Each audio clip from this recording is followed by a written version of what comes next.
Negeri ini memanggilmu kawan, belajar bergerak berbagi untuk negeri. Salam guru penggerak.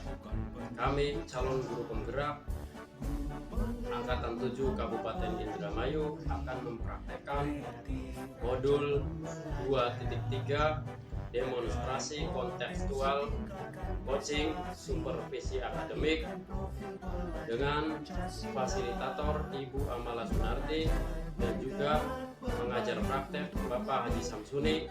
Perkenalkan, nama saya Sunarto. Sebelah kanan saya Adin Arus Jabudi, sebelah kiri saya.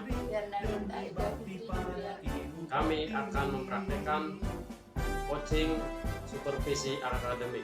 Kami akan mempraktekkan coaching supervisi akademik. Selamat menyaksikan. Selamat siang Pak Sunarto. Oh, siang Pak Adit. Ya baik, ini kan kita akan melaksanakan rubrik pemilihan asosiasi demonstrasi verbal. Namun sebelum Pak Sunarto melaksanakan kegiatan tersebut, ini ada pra-supervisi.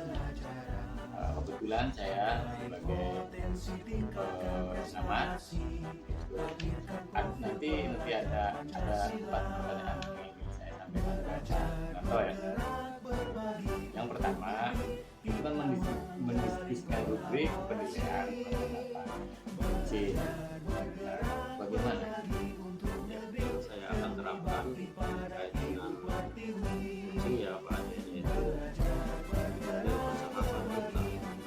D-nya itu tujuan, Ya, terus I-nya itu identifikasi, R-nya itu rencana aksi, A-nya itu tanggung jawab. kemudian yang kedua saya kompetensi coaching Pak yang ingin dikembangkan.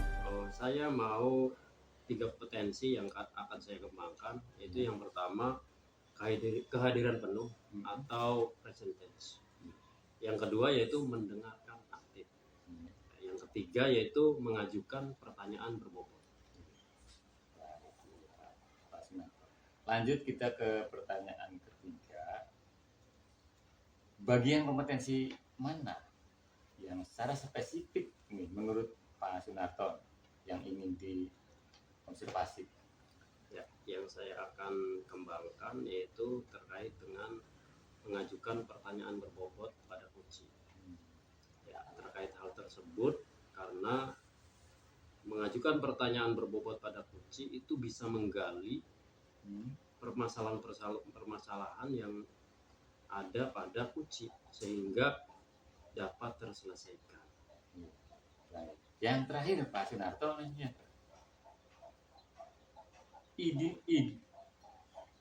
indikator ketercapaian dari tujuan pengembangan yang diinginkan itu ya bagaimana?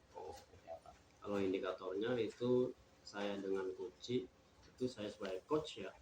Jadi saya ingin masalah yang ada yang dihadapi coaching ini dapat terselesaikan atau mendapatkan solusi dari permasalahan yang dihadapi oleh coaching. Baik Pak Sunarto, terima kasih. Ini untuk pra supervisi. Nanti silakan Pak Sunarto lanjutkan dengan kegiatan yang lainnya. Ya, Terima siapa kasih. Selamat sore Pak Ato. Bolehkah saya minta waktunya? Ini saya mau bercerita tentang apa yang sedang saya rasakan ini. Selamat sore juga Ibu Ida.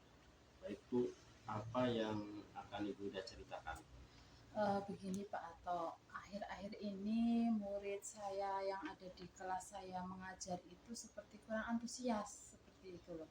Jadi mereka ketika saya mengajar mereka kurang antusias mengikuti pembelajaran dan yang mengerjakan tugas itu cuma sedikit, cuma 50% gitu loh Pak Ato. Iya.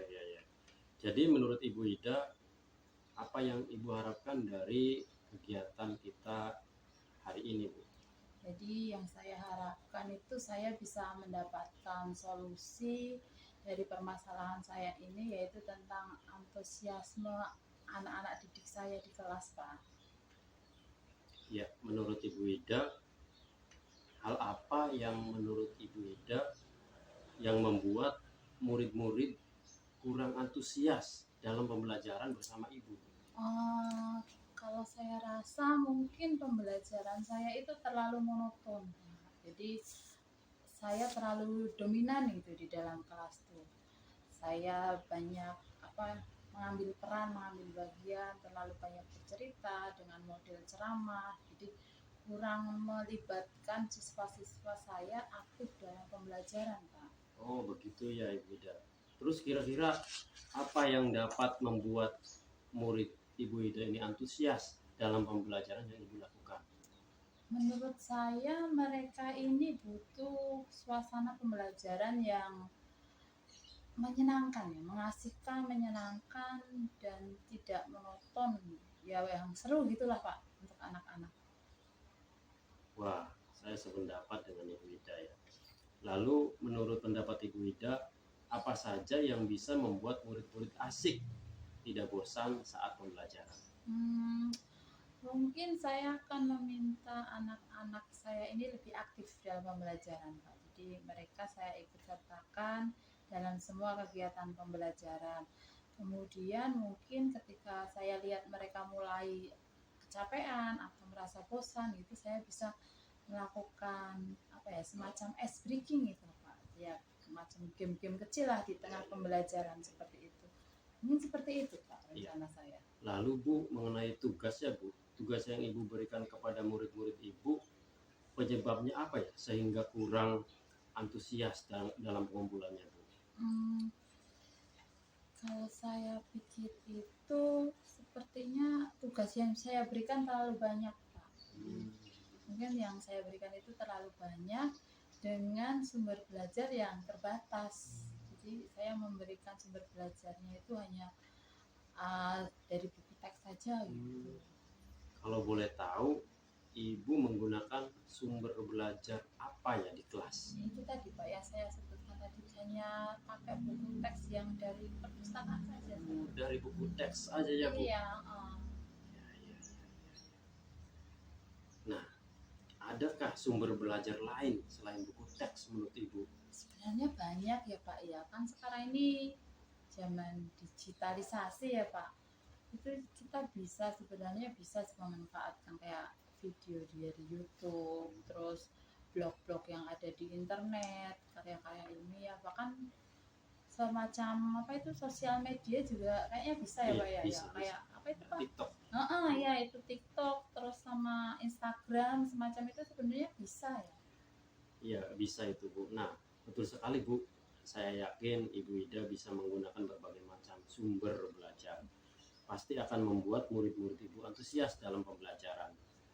Jadi sekarang rencana Ibu untuk menyelesaikan masalah Ibu bagaimana rencananya Bu? Ya, yang jelas itu saya akan memperbaiki proses pembelajaran saya ya Pak ya. Saya akan lebih berpusat pada siswa, pada murid-murid saya. Jadi saya melibatkan mereka secara aktif. Kemudian saya juga akan memberikan tugas sesuai dengan minat mereka gitu. Kalau sesuai minat kan mereka mengerjakannya itu dengan senang gitu loh Pak, tidak terpaksa gitu. Kalau ada yang suka gambar ya disuruh nulis ya pasti nggak mau kan Pak. Jadi saya berencana seperti itu juga dengan menggunakan media-media pembelajaran yang lebih bervariatif lagi untuk menarik perhatian mereka di dalam pembelajaran seperti itu. Ya, bagus sekali. Rencana yang akan Ibu lakukan ini bagus. Ya, mudah-mudahan berhasil ya Bu. Selanjutnya, apa komitmen Ibu terhadap rencana yang akan Ibu lakukan?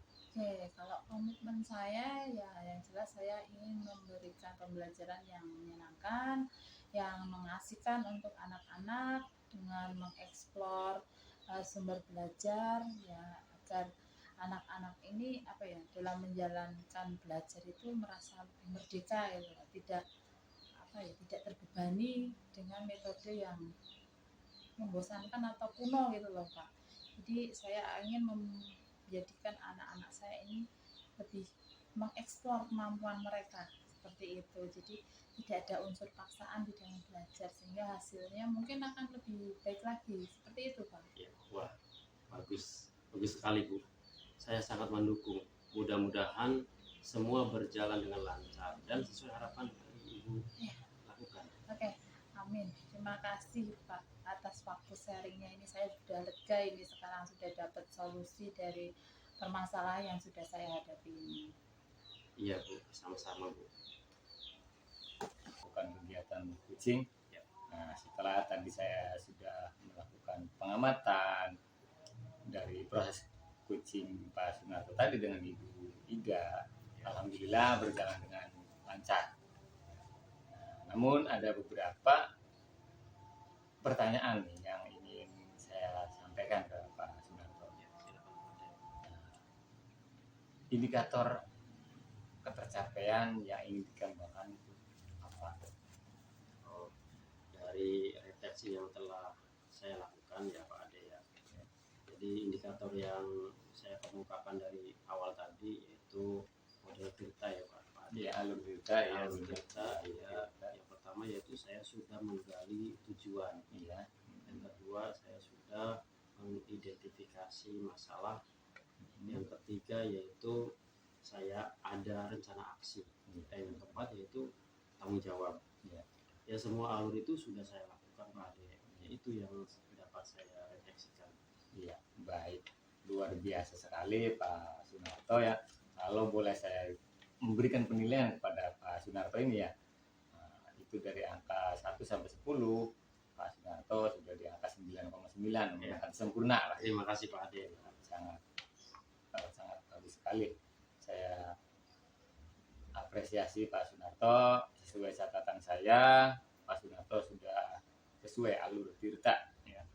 Dalam coaching tadi Pak Sunarto sudah bebas dari penilaian kuci, dan Pak Sunarto juga sudah fokus pada area yang dikembangkan, pada area pengajuan pertanyaan yang berbobot tadi.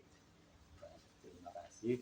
Tapi yang terakhir nih ada pertanyaan lagi, kompetensi apa lagi yang akan dilakukan oleh Pak Sunarto? Kompetensi yang akan saya lakukan lagi dan dikembangkan lagi yaitu terkait dengan mindfulness. Oh, mindfulness ya. Hadiran penuh ya. Hadiran penuh. Iya, Baik. iya. Kenapa bisa kehadiran penuh? Mhm. Jadi antara pikiran dan perasaan saya supaya terfokus pada masalah yang dihadapi kucing sehingga solusi masalah dapat terselesaikan. Iya.